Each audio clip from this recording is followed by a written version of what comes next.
Hi there folks, I'm Nova24 here with another interview here from FlightSimCon 2017. So this time we're here with another special product today. So one that I've had a look at on the channel, but we're going to be graciously appreciated here for the time for Kevin today from FSFX Packages.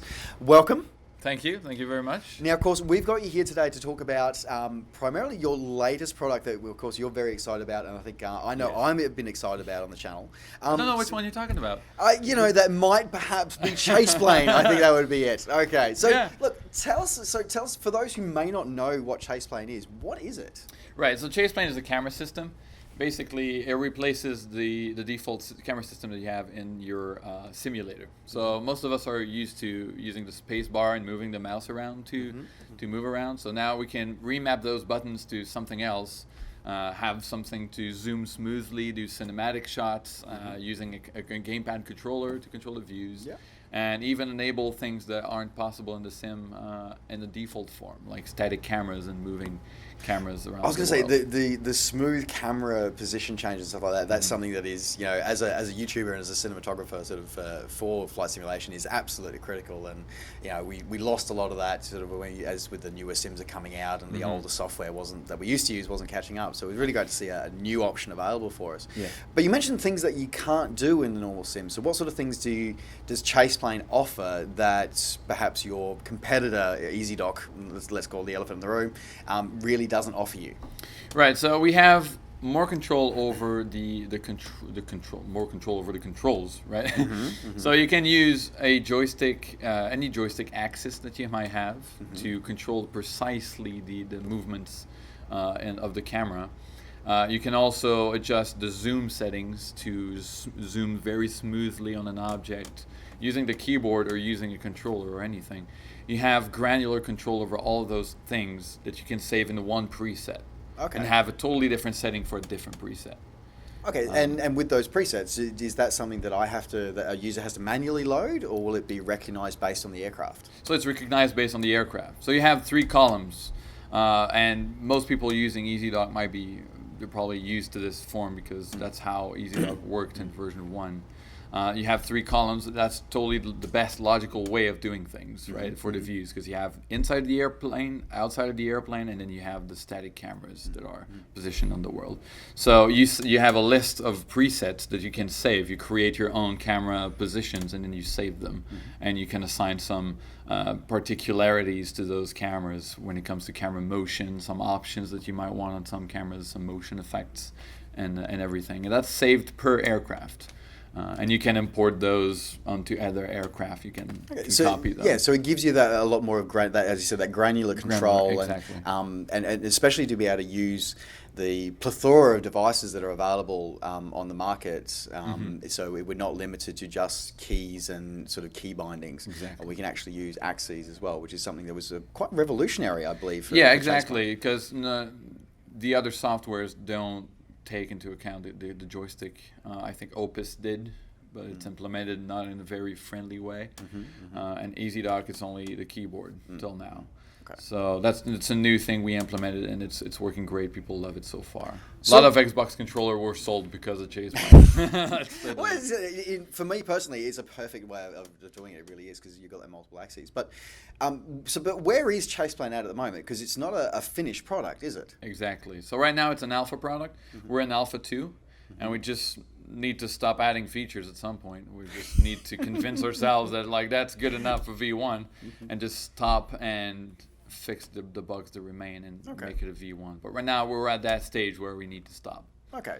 And so what are you most excited about what you've brought already, and sort of what are maybe one or something exciting that we can look forward to in the beta and the final release? So right now the product, we're very proud of the product itself. A lot of good comments here this weekend. Is terrific. We only heard good comments. Oh, good. And so far so good. I think the joystick part of it, the fact that you can control those, and also the airport scanning, I think we're really proud of, because we generate a preset of static cameras built into Chaseplane, so you can already go to the runways and parking spots instead of having to create them. They're already generated for you. And that was something that was a big change in the recent update as well. So that was a very interesting change to see, because I know from my experience, setting all the manual cameras at an airport, it took a long time. It was easy, but it took a long time. So having that automatically done, and that's just based on a self-scanning?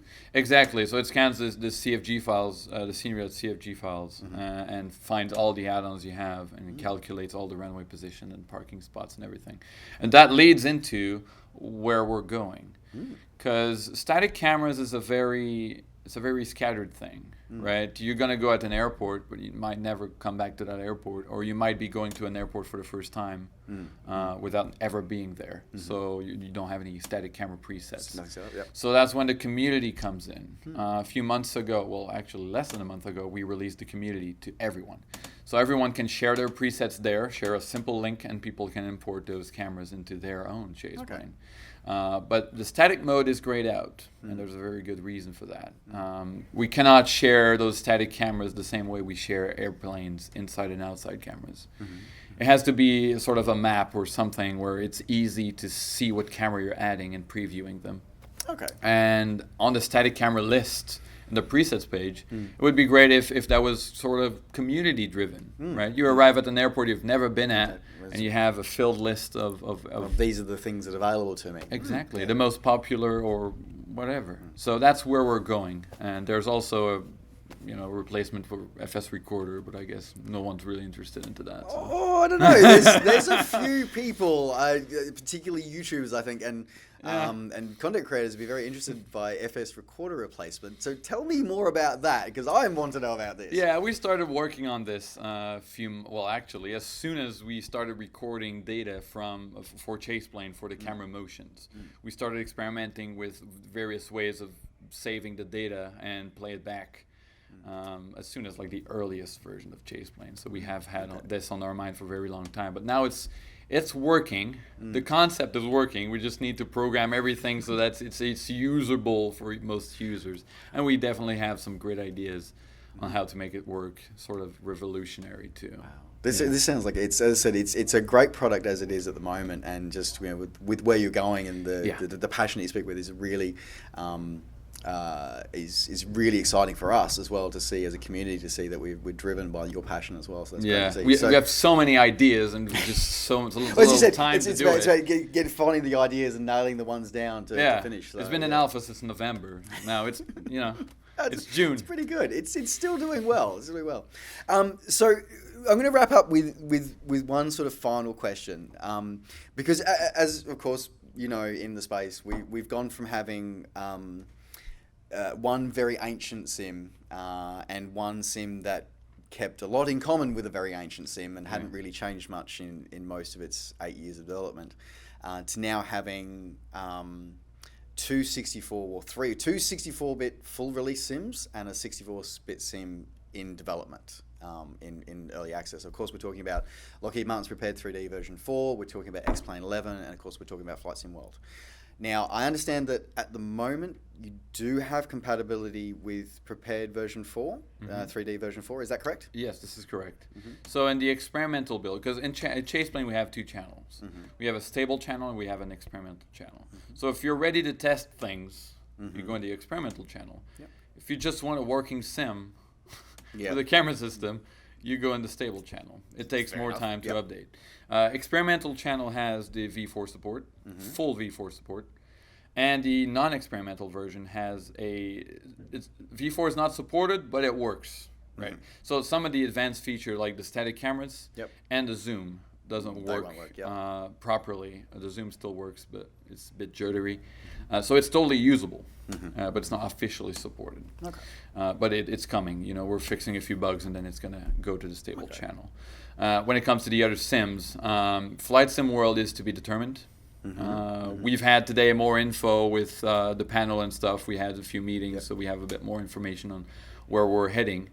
It's a bit clearer. For X-Plane, we'll have to see. There's a lot of changes that need to be made on the background for it to work, but we really would like it to work. That's for Chaseplane. Our other products, we're experimenting. We're in contact with Ben, who does the particle system, and we're very, very interested when we're giving feedback to him constantly about the particle system. So we'll make an entry into X-Plane at some point with our effects-based products. But not for Chaseplane right now. Cool. Because I must say, my first product from FSFX Packages was the Learjet immersion. Yeah. That was just beautiful. That literally changed my experience with that Learjet. So I definitely recommend that. Small details. It is. It's the fine details, and again, I feel that attention to detail you've brought to the camera system as well. So there you go. Look, as I said, I want to say thank you very much. It's very exciting, the roadmap you've laid out for myself and the viewers today. It's really exciting to see that. Thank you very much, Kevin, for coming in today for this one. Thank you. I wish you the best of luck, and folks, you can check out all the details about Chase Plane over at the FSFX Packages. I seriously can never pronounce your company's name right ever. I will put the link to the website down below, folks. Head over there, check it out. It is a great thing. I'll also put a link into my initial setup video as well.